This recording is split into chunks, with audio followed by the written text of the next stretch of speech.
Good evening or afternoon or morning, whenever you choose to watch this.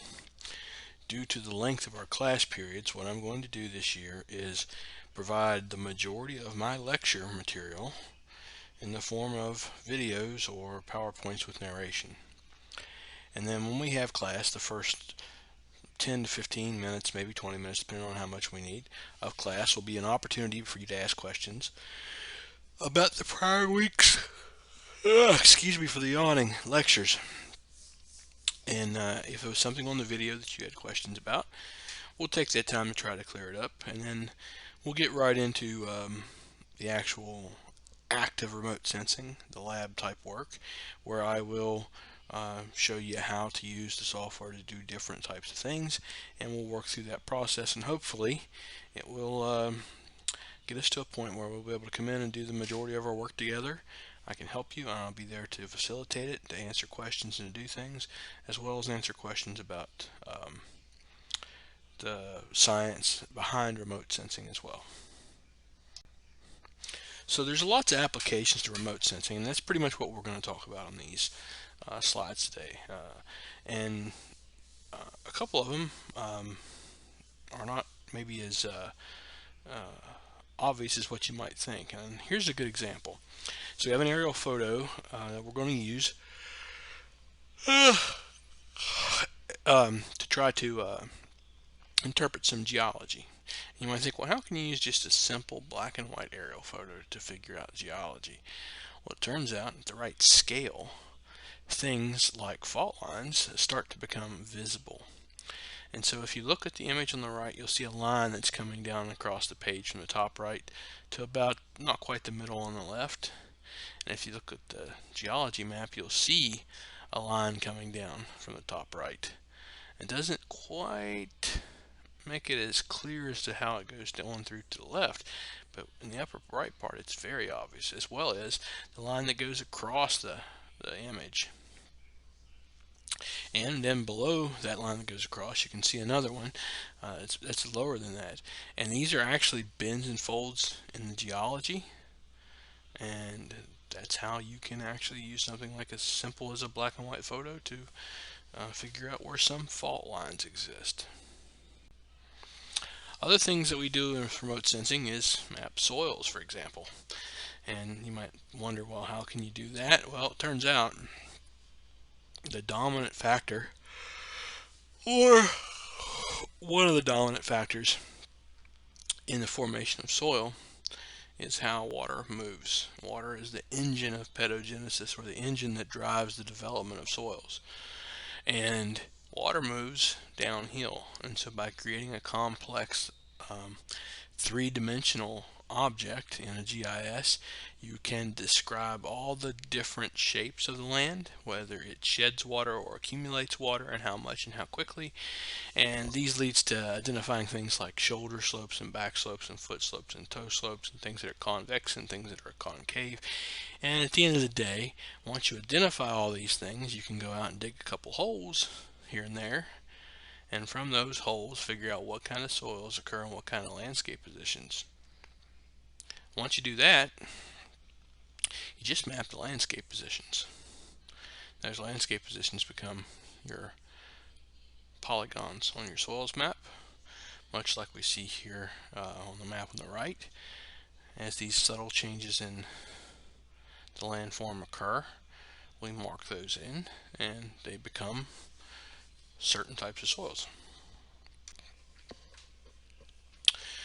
Here is another really hideous picture.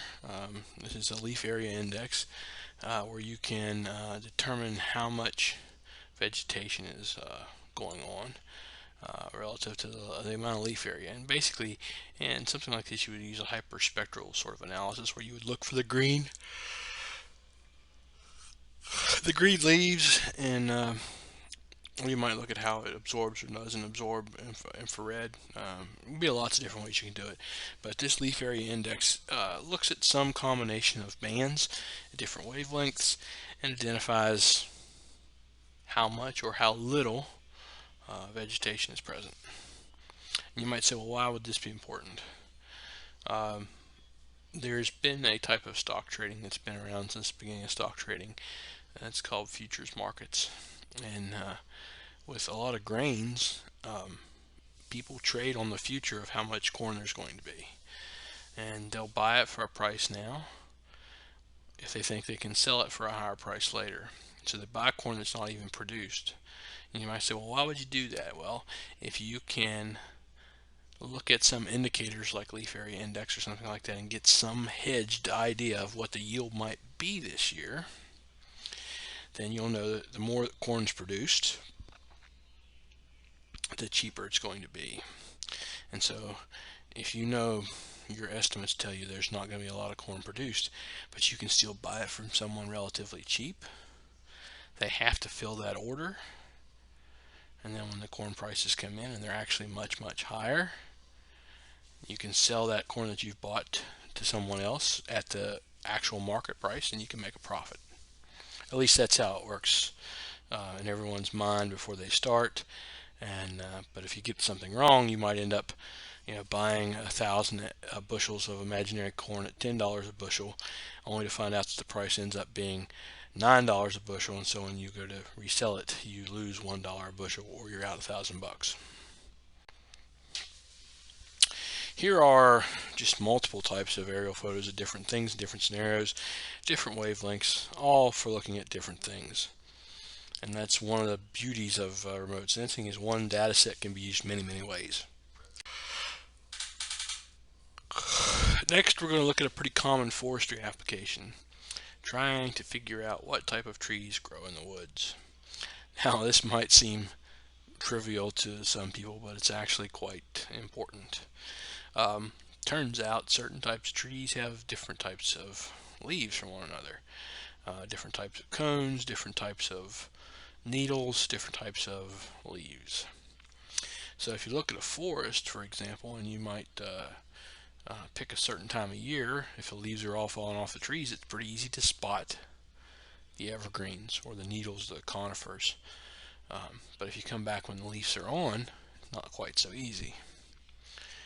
But actually it is, because certain species, hardwoods versus, or deciduous trees versus coniferous trees, respond differently to different kinds of light.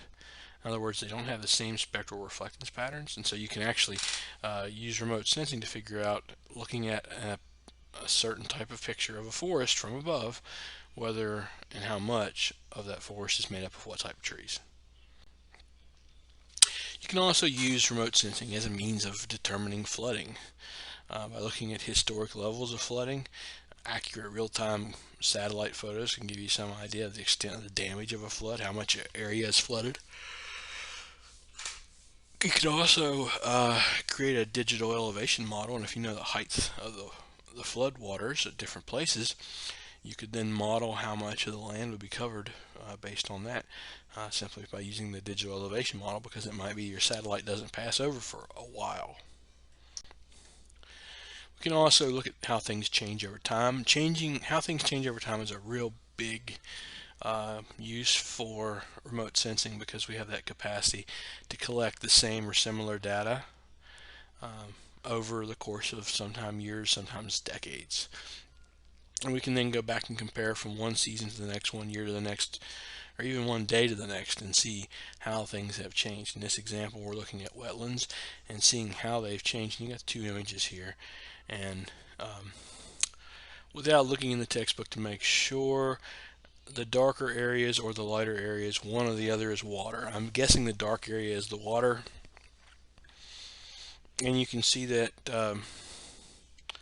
there's much more water present in image B than there is in image A. We can also see things that have changed or are changing. Some examples would be things like the Toshka Lakes and Lake Nasser. Lake Nasser, if you're not familiar, I believe comes from the damming of the Nile River. And these other lakes, I'm not sure what their significance is. I'm sure it'll come out in the text when you read, but again, you can see how something like Lake Nasser would occur or not occur, and how it would change over time. And in other cases, we might look at lakes and see how they get larger or smaller over time. We can also look at use aerial photos and remote sensing to monitor water quality. And you might be asking me, how are you going to monitor water quality from a satellite? Well, it turns out sometimes we look at things like sediment plumes. So if you look at this image here, the really white looking stream is full of mud, water, silt, dirt, stuff. As it enters into the bay, wherever this is at, you can then see how far around the area the ocean water is impacted by that. This could also lead to changes in vegetation, and from that you might be able to see things like different types of grasses growing and that kind of stuff, and how it changes it. You might be able to see the difference in salinity. Lots of things that could occur, not necessarily seeing the difference in salinity, but you might see the difference in the vegetation relative to salinity. So a lot of things you can get from that if you know how to look and where to look. Snow and ice is another big one. When you look at a mountain in the wintertime, it all looks white, and you think, wow, it's all covered in ice and snow. Well, it is all covered in ice and snow. How much of that's ice? How much is snow? Turns out ice and snow look differently in certain wavelengths, and so you can determine one or the other. What about a cloud going over top of a mountain? Turns out clouds look different too. What about a cloud of smoke versus just a cloud? Again, things look different. You can use that to measure these things. Not only to see what's what, but see how much is there to track how it changes over time. We can use it in wildlife. Here we have two very similar looking images on the left, and we have a couple on the right here. On the left we see all these little things, and you're wondering what they are, and at first you're thinking maybe it's wheat seeds somebody scattered on the ground, or maybe it's livestock in something moving in Africa, like the images to the right alludes. But when you actually look on the left and you look at image B, which is more zoomed in, you'll see these are aquatic. This is, I believe it's dolphins or something like that. It's some sort of a marine mammal, and it's showing their migration patterns and how they get together. On the right, we have two aerial photos. One, they've put these clever dots on top of everything so you can't actually see them, but they're looking at wildebeest migration over a period of 2 different years, 2 different times, to see where they're at. You can also use it for other forms of research, like archaeology, looking at things that you would not otherwise be able to see from the ground, like the Nazca lines. You can use it to identify the remnants of ancient structures. In the case on the left, this is some battlement that was developed at some point in time that has been since cropped over, but yet in the right spectrum you can detect the footprint of the building that is no longer there. And you might be wondering, well, how would they do that? Because they're planting corn over top of all this. Imagine that these foundations have impacted the ground. They've made it more dense. The more dense it is, the less moisture it holds. If you look at the ground in a way that strictly looks at the amount of water that's there, the areas where the foundations were are more compact and they'll have less water. This entire field might be covered in corn or wheat or any number of crops. But when you look at it in the right spectrum of light and the right conditions, you may be able to detect this. Or if say it's a hayfield, you mow all the grass down. If you looked at this in real color, it would just look like a field of grass. If you looked at a digital elevation model, there might not be any differences. But yet if you look at it in the infrared, you might see the pattern of what was once there. And then on the right, this is actually something that's been that's pretty relevant and pretty recent. In parts of South and Central America, they've begun using LiDAR to search for lost parts of the civilization. And so when you have these Incan and Mayan temples and whatnot, in that tropical climate in the jungles, they literally get overgrown so quickly by the lush, thick, dense vegetation that you cannot see that there was a temple or a complex or even a city there before. And this particular example is of a LiDAR scan that clearly identifies human-made structures that prior to this collection of data, they did not know they were there. They literally found a lost city with LiDAR, with remote sensing. We We can also use it a lot in disasters. Things like you're trying to figure out how much of an area was impacted by something. You got a smoke cloud that's moving. You want to know where it's moving to, how much area is impacted. Maybe you're trying to figure out what houses you need to evacuate, or maybe you got to pay some sort of indemnity to people who are impacted. Well, someone living in the bottom picture there on the right, say right near the bottom edge in the middle, they might say, oh yeah, the smoke was so bad at my house and I want to check. No. You can clearly see by monitoring exactly where it was and what it did. Forest fires are another thing. Um, you can clearly usually see the burning edge of the front of the fire, and everything else downwind gets covered in smoke. When you're trying to figure out how much of forest fire you have, how much is contained, where to send resources and that sort of stuff, you can use temperature sensitive sort of things like things in the thermal bands, and you can literally just see where the fire's at. You can see where the fire's been. More importantly, after you put the fire out and stop smoking, you can see the spots where it's still very, very hot and likely to start back up. You can also tell the difference between smoke clouds and rain clouds. Again, very helpful things if you're trying to save part of the national forest. We also use remote sensing a lot for weather. We see patterns and things like that. This, as you might know, is a hurricane. Other natural disasters. Here is the path of a tornado, I think, that's went through an area and knocked down a lot of trees. And so when you're trying to calculate your damage assessment so that you can make a case for whether FEMA should come in or whether the government should issue one of those disaster relief findings, exactly how much forest was knocked down, Mr. President? Or Mr. President would ask how much forest was knocked down before he says, yes, we're going to make this a disaster or not. Remote sensing is one way of finding that stuff out. Landslides. Here we have some examples of a landform on the left there, and you can see how in some places, and the one on the right, it's that one that's sort of got that white circle around it, where there was a lot of material there that shifted and moved down. And over time you can see that in that photo that this is not an uncommon occurrence in this area. This happens, or has happened, frequently in the past. I said earlier that water movement is the driving force or the engine of soil development. We can also look at the way water drains, the different patterns, and from that we can tell a lot, whether it's dendritic or rectangular and all these different ones. These centripetal ones, which means it sort of drains into things.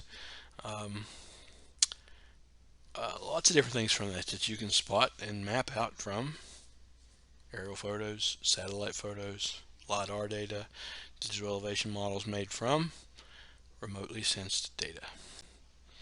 You can also look at lava flows, see how much they've changed or how much they have not changed. This would be something that if you were doing GIS in Hawaii might be more appropriate. Okay, well, that pretty much covers the sort of just general ideas of what remote sensing can be. We're going to look very closely at a lot of different, really complicated and interesting science that went into it. We're not going to dwell so deeply, as this is an introductory course, but we will treat our application of said theory as if it is what it is, which is preparatory work for employment and academic pursuits. But that's all we're going to talk about this week. Don't get too accustomed to a short lecture like this. They'll typically be, I would say, a little longer. But this should get you on the right starting point, the right path, if you will, and then we'll be ready for next week. Now, remember, just because you watch the video doesn't mean you can't, that you don't need to come to class. You need to come to class because some of the stuff we'll do, you can only do in class, lab-wise, because some of the software will only be installed on the computers in the classroom. Other stuff is available in ArcGIS and ArcGIS Pro, so you could do that in theory from home. Other parts will be only available on Citrix, like the stuff that we do with Envy. And so tonight we'll do a quick or the first week one in class, we'll do a quick Envy tutorial to show you how that software works, and then the following week we'll move back in, I believe, to some Esri related stuff, and so you can come check in, see what we're doing, see if there's anything you need questions about, and then move on from there. See you next week. Bye bye.